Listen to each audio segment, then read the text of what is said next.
গত পরশু কবি জীবনানন্দ দাশের জন্মদিন ছিল। আর আজ বাংলা কবিতার, বাংলা সাহিত্যের পাঠকদের কাছে এক বিশেষ আনন্দের দিন। এই কারণেই আজ সকালেই খবর পেলাম কবি রণজিৎ দাস কলকাতা বিশ্ববিদ্যালয় থেকে ডিলিট সম্মান পাচ্ছেন। এর আগে একটি ভিডিওতে আমি কবি রণজিৎ দাসের কবিতা নিয়ে আলোচনা করেছিলাম, সেই আলোচনার লিঙ্ক আমি কমেন্ট বক্সে দিয়ে দিয়েছি। আজ কবির ডিলিট প্রাপ্তির সংবাদ শুনে মনে হলো যে আমার আরও কিছু ভালো লাগার কবিতা আপনাদের সঙ্গে শেয়ার করি এবং কবি রণজিৎ দাসের কবিতা সম্পর্কে আমার নিজস্ব ভাবনা, অনুভূতিগুলো আপনাদের সঙ্গে ভাগ করে নিই। দেখুন, রবীন্দ্রনাথ বাংলা কবিতাকে এক আন্তর্জাতিক উচ্চতায় পৌঁছে দিয়েছিলেন এবং তারপরে যখন জীবনানন্দ এলেন, তিনি আমাদেরকে দাঁড় করালেন এক বিপন্ন বিস্ময়ের সামনে। যে বিপন্ন বিস্ময়ের জায়গা থেকে আমরা সহজ, সত্য, সুন্দর আর মঙ্গলের ধারণা থেকে বেরিয়ে এসে জীবনকে, তার সংকট এবং বিপন্নতাগুলোকে সঠিকভাবে চিনতে শিখলাম, নাগরিক জীবনের বিষাদকে চিনতে শিখলাম এবং আমরা উপলব্ধি করতে পারলাম যে সামাজিক ধারণা, সামাজিক ধারণার চাপ লাশ কাটা ঘরে শুয়ে থাকা মানুষকেও প্রকৃত শান্তি দেয় না। কিন্তু রবীন্দ্রনাথ আর জীবনানন্দের কবিতার মধ্যে ভাষাগত দিক থেকে, দর্শনগত দিক থেকে অনেক পার্থক্যের জায়গা থাকলেও কোথাও যেন গভীর একটা সংযোগ রয়েছে তাদের দুজনের মধ্যে। আর এই সংযোগ প্রকৃতিকে কেন্দ্র করে, প্রকৃতির প্রতি তাদের উভয়ের যে এক বিরাট গভীর সমর্পণ, সেটা অস্বীকার করার কোনো জায়গা নেই। আর এই জায়গায় যেন দুই কবি একাকার হয়ে যায়। কবি রণজিৎ দাস রবীন্দ্রনাথ আর জীবনানন্দকে মিলিয়ে দিচ্ছেন তার কবিতার মধ্যে। আমি একটি কবিতা পাঠ করছি, কবিতার নাম রূপসী বাংলা। বিপন্ন বিস্ময় থেকে ফিরে আসি বিশুদ্ধ বিস্ময়ে। ভেবে দেখুন, রবীন্দ্রনাথের মধ্যে আমরা কি পাই? বিশুদ্ধ বিস্ময়, প্রকৃতিকে কেন্দ্র করে, জীবনকে কেন্দ্র করে। জীবনানন্দের মধ্যে আমরা পেয়েছিলাম বিপন্ন বিস্ময়ের কথা। অস্তিত্বের সংকটের মধ্যে দাঁড়িয়ে নাগরিক মানুষ যে বিস্ময় বোধের সামনে দাঁড়ান, সেই বিস্ময় কোনো বিশুদ্ধ বিস্ময় নয়, তার মধ্যে একটা বিপন্নতা থাকে। লাশ কাটা ঘর থেকে ফিরে আসি ডাকঘরে, হাসি খুশি অমলের কাছে। একদিকে জীবনানন্দের লাশ কাটা ঘর আর অন্যদিকে রবীন্দ্রনাথের সে অমলের ডাকঘর। একদিকে লাশ কাটা ঘরের ভয়ঙ্কর যে অন্ধকার, বিষাদ, আর অন্যদিকে অমলের ডাকঘরের নির্মল আনন্দ। পায়ে হেঁটে ধুলো মেখে উঠোনে দাঁড়িয়ে বলি, পা ধোয়ার জল দাও মা। কুসুম কুমারী দেবী রান্নাঘর থেকে ছুটে বেরিয়ে আসেন। আজকের দিনের কবি জীবনানন্দের পরবর্তী সময়ের কবি রণজিৎ দাস, তিনি যাচ্ছেন জীবনানন্দের মায়ের কাছে কল্পনায় এবং গিয়ে বলছেন যে আমাকে পা ধোয়ার জল দাও মা। তখন কুসুম কুমারী দেবী ঘর থেকে বেরিয়ে আসছেন, আমাকে আসন দিয়ে মুড়ি ও বাতাসা খেতে দিয়ে বলেন, জীবনানন্দ কোথায় গিয়েছে তুমি জানো? আজকের দিনের কবি দেখাচ্ছেন কুসুম কুমারী দেবীকে, আমি তাকে নীরবে দেখাই, লাজুক জীবনানন্দ দূরে, বহু দূরে বাংলার পথে ঘাটে রবি ঠাকুরের সঙ্গে হেঁটে চলেছেন। কি আশ্চর্য সমন্বয় ঘটালেন কবি রণজিৎ দাস। জীবনানন্দ আর রবীন্দ্রনাথ যেন একাকার হয়ে যায়, তারা পরস্পর হেঁটে চলে এই প্রকৃতির রূপসী বাংলার মায়ার মধ্যে। রূপসী বাংলার প্রতি তাদের নিবেদনের জায়গায় রবীন্দ্রনাথ আর জীবনানন্দের কোনো পার্থক্য নেই।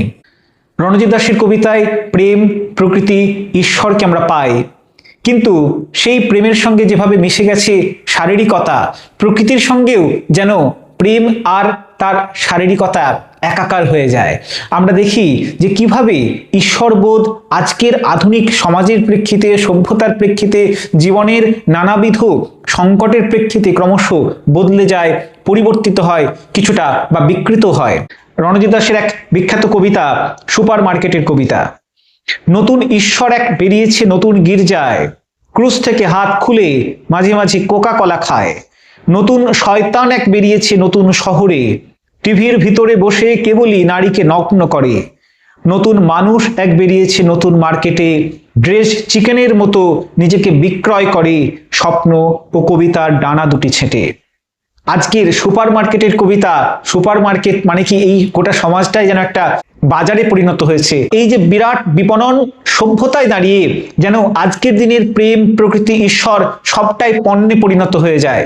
মন্দিরের ঈশ্বর থেকে শুরু করে একজন নারী, প্রেম, সবটাই যেন বিক্রয়যোগ্য হয়ে ওঠে। রণজিৎ দাসের একটি কবিতা পড়ে আমি প্রায় চমকে গেছিলাম। কবিতাটির নাম মন্দিরে। দেখুন, মন্দিরের প্রসঙ্গ বললে আমাদের মনের মধ্যে ঈশ্বরের ভাবনা আসে, ভক্তির একটা প্রসঙ্গ আসে, কিন্তু রণজিৎ দাস একেবারে অন্য দৃষ্টিভঙ্গি থেকে কবিতাটি লিখছেন। যেখানে মন্দির, ঈশ্বর তার সঙ্গে মিশে যাচ্ছে দৈনন্দিন জীবনের এক গভীরতম সংকট, এবং সেই সংকটের মধ্যে দাঁড়িয়ে মানুষের চারিত্রিক যে বিপর্যয়। কি লিখছেন রণজিৎ? লিখছেন, জুতো চুরি করবে বলে মন্দিরে এসেছো, সাধু সন্ত ভক্তদল পূজারী ও বিগ্রহের ভিড়ের ভিতর তুমি শুধু স্পষ্ট জানো তোমার কি কাজ। একাগ্র নজরে দেখো দামি ও সুন্দর জুতো মন্দির চাতালে, ছেঁড়া চটি চপ্পলের ফাঁকে ফাঁকে কোথায় কিভাবে জেগে আছে। যখন প্রার্থনা গান তীব্র হবে তখনই তোমার ক্ষিপ্রতম কাজের সময়। একমাত্র তুমিই জানো মন্দিরে আসার অর্থ, অন্য কেউ নয়। যখন প্রার্থনা গান তীব্র হবে তখনই তোমার ক্ষিপ্রতম কাজের সময়। একদিকে মন্দিরে যখন কিছু সংখ্যক মানুষ ঈশ্বরের প্রতি নিজেদের ভক্তিভাব নিবেদন করছেন, ওই একাগ্রতম সময়ে একজন মানুষ তার প্রতিদিনের পেট চালানোর জন্য তাকে কি করতে হচ্ছে?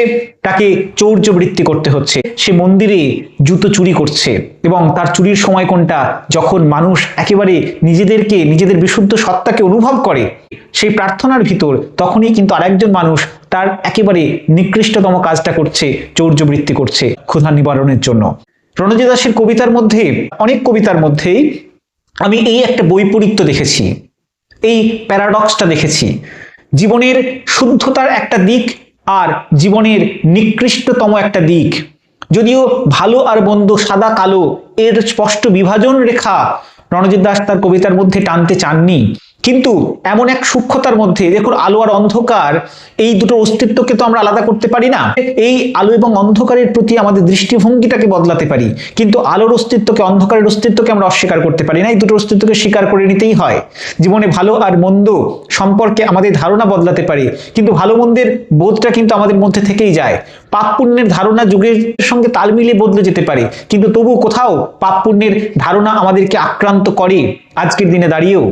রণজিৎ দাসের কবিতা পড়তে গিয়ে আমার বারবার মনে হচ্ছে যে তার কবিতার মধ্যে এই প্যারাডক্সটা সবসময় কাজ করে, এই বৈপরীত্যটা সবসময় কাজ করে। কোথাও এই বৈপরীত্য দেখুন, একদিকে মন্দির যেখানে গিয়ে আমরা নিজেদের আত্মার শুদ্ধতাকে অর্জন করতে চাই, ঠিক সেখানেই আরেকজন মানুষ, সে কিন্তু পাপ পুণ্যের কথা ভাবছে না, সে চৌর্যবৃত্তি করছে। তার মনের মধ্যে কিন্তু কোনো ভয় নেই ধর্মকে নিয়ে, ঈশ্বরকে নিয়ে। রণজিৎ দাসের কবিতায় মনের সূক্ষ্ম সূক্ষ্ম অনুভূতিগুলো আলাদা মাত্রা পাচ্ছে। ডিপ্রেশন, যেটাকে সাধারণত আমরা এড়িয়ে যাই, যেটাকে আমরা অতিক্রম করতে চাই, যে ডিপ্রেশনের প্রতি আমাদের একটা বিরাগ কাজ করে মনের মধ্যে, সেই ডিপ্রেশন তাকে নিয়ে কবি কবিতা লিখছেন। এবং কিভাবে লিখছেন? মাঝে মধ্যে ডিপ্রেশন ছোট ছোট স্পেলে সমুদ্র এবং মনের পক্ষে ভালো। একটা দুটো ছোট্ট ঝড়ে নিম্নচাপ ও শোক দুঃখ সাফ হয়ে যায়, তখন আবার সমুদ্র জাহাজের এবং মন যৌনতার সুনীল জলপথ হয়ে ওঠে। যারা আজীবন ফুর্তিতে থাকে বা থাকতে চেষ্টা করে তারা এক রকমের ক্লাউন, জীবনের সার্কাস ক্লাউন। তাদের মুখের চিরস্থায়ী আত্মতৃপ্ত হাসি আসলে এক ড্রাগখোর মেকআপ ম্যান এর হাতে ঘন সাদা রং দিয়ে আঁকা। তারা এক চাকার সাইকেলে চড়ে কেবলই হুমড়ি খেয়ে পড়ে ট্রাপিজ কন্যার নগ্ন উরুর কাছে। জীবনের আসল নায়ক হচ্ছে বিষণ্ণ মানুষেরা, জীবনের আসল নায়ক হচ্ছে বিষণ্ণ মানুষেরা। আমার মনে পড়ে যায় কিটসের সেই বিখ্যাত কবিতার line, our sweetest song are those that tell us the saddest thoughts. আমাদের মধুরতম সঙ্গীত হচ্ছে সেগুলোই যেটা গভীরতম বিষাদের কথা বলে। যুধিষ্ঠির, মৈত্রী, গৌতম বুদ্ধ, যীশুখ্রিস্ট, এইসব নাম মানব চৈতন্যের এক একটি মহৎ ডিপ্রেশনের নাম, মহৎ ডিপ্রেশনের নাম। দেখুন, আমরা প্রত্যেকেই সুখের সন্ধান করছি জীবনের, এবং সেই সুখের বৃত্তটুকুর মধ্যেই আমরা নিজেদেরকে আবদ্ধ রাখি। আমরা কেউ চৈতন্যদেব, আমরা কেউ মহাপ্রভু, কিংবা আমরা কেউ যুধিষ্ঠির, মৈত্রী, গৌতম বুদ্ধ হতে পারি না। ওই গৌতম বুদ্ধ হতে গেলে গভীর দুঃখবোধ মনের মধ্যে রাখতে হয়। গৌতম বুদ্ধ তিনি কিন্তু গভীর দুঃখ জীবনে পেয়েছিলেন বলেই দুঃখ নিবৃত্তির উপায়ের সন্ধান করে গেছিলেন। রণজিৎ হয়তো এই কারণেই বললেন যে এরা হচ্ছে মহৎ ডিপ্রেশনের নাম, কারণ জীবনের মহৎ ডিপ্রেশনকে যে জেনেছে সেই কিন্তু গৌতম বুদ্ধ হওয়ার চেষ্টা করেছে, সেই কিন্তু চৈতন্যদেব হওয়ার চেষ্টা করেছে। তাই দুঃখকে না জানলে, জীবনের দুঃখটা ঠিক কোন জায়গায় সেটা না জানলে কিন্তু কেউই কোনো মহাপুরুষ হতে পারে না, মহামানব হতে পারে না। তাই রণজিৎ বলছেন যে এইসব নাম মানব চৈতন্যের এক একটি মহৎ ডিপ্রেশনের নাম। ফুর্তির চেয়ে অশ্লীল এবং বেদনার চেয়ে পবিত্র এই জগতে আর কিছু নেই।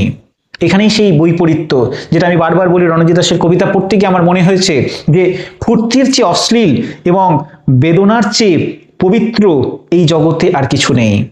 ফুর্তির চেয়ে অশ্লীল।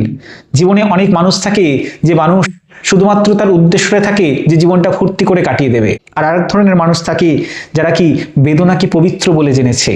সত্য যে কঠিন, কঠিনের ভালোবাসিলাম সে কখনো করে না বঞ্চনা, রবীন্দ্রনাথ অনেকদিন আগেই বলে গেছেন।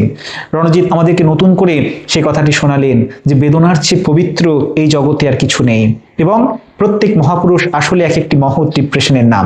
এই ধরনের বাক্যবন্ধ আমরা রণজিৎ দাসের থেকে পাই, যে বাক্য আমাদেরকে নতুনভাবে ভাবায়, আমাদেরকে চমকিত করে, আমাদেরকে আলোড়িত করে, আমাদের চেতনাকে উজ্জীবিত করে নতুনভাবে।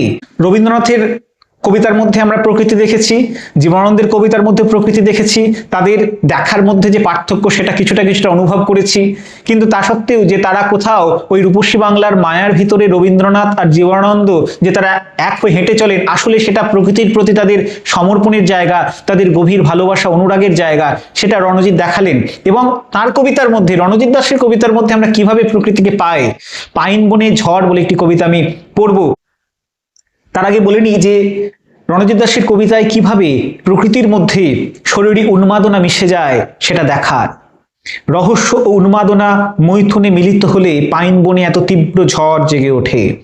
কুয়াশার ঘূর্ণাবর্তে পিষ্ট ঘাসে মথিত মাটিতে রহস্যের ঔরসে উন্মাদনা গর্ভবতী হয়। যেন এক নারীর শরীর আর প্রকৃতি যেন একাকার হয়ে যায়। আমরা এর আগেও জীবনানন্দের কবিতাতেও প্রকৃতির নারী বেশ দেখেছি, রবীন্দ্রনাথের কবিতাতেও প্রকৃতির নারী বেশ দেখেছি, কিন্তু প্রকৃতি এই রকম কি শরীরী মূর্তি নিয়ে, নারী শরীরের মূর্তি নিয়ে এবং এই রকম উন্মাদনা নিয়ে কি এসেছে রবীন্দ্রনাথ বা জীবনানন্দের কবিতায়, যেটা রণজিৎ দাসের কবিতার মধ্যে পাচ্ছি। অনেক চিত্রকল্প প্রতীক পেয়েছে জীবনানন্দের কবিতায় নারী শরীরের প্রতীক, কিন্তু প্রকৃতি যে উন্মাদনা জাগাতে পারে, শরীরী উন্মাদনাও তৈরি করতে পারে, সেটা রণজিৎ দেখাচ্ছেন তার কবিতায়। বনের ভিতরে আমি স্পষ্ট দেখি সন্ধ্যার সময় বিপুল মেঘের শিশু জঙ্গলে ভূমিষ্ঠ হয়ে মায়ের অগাধ বুকে দুধ খেতে আসে। ঝড়ের দাপটে সেই শিশুদের খেলার দাপটে এই বন বাংলোয় বেড়াতে এসেছি যারা, হিম শীতে বসে থাকি ত্রাসে মেহগনি অন্ধকারে। দেখি রুম হিটারের আলো ধাত্রীর হাসির মতো রক্তাভ সুন্দর।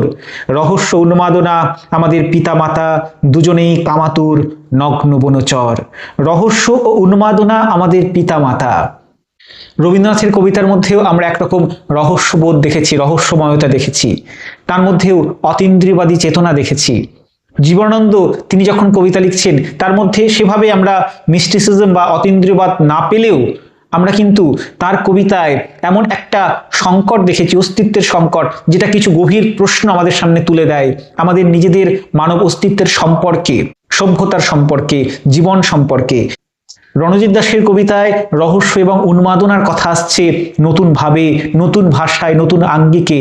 এমন কিছু শব্দবন্ধ, এমন কিছু বাক্য তিনি নির্মাণ করে দিচ্ছেন যেটা আমাদেরকে আজকের দিনে নতুনভাবে কবিতার প্রতি আকৃষ্ট করছে, আমাদের অন্তর্জগৎকে আলোড়িত করছে। রহস্য উন্মাদনা আমাদের পিতামাতা দুজনেই কামাতুর নগ্ন বনচর। কবি কলকাতা বিশ্ববিদ্যালয় থেকে ডিলিট উপাধি পাচ্ছেন। তো এই সংবাদে আমি অত্যন্ত আনন্দিত এবং কবিকে আমার অন্তরের শুভেচ্ছা ভালোবাসা জানাই, তার কবিতার প্রতি আমার ভালো লাগা রইল।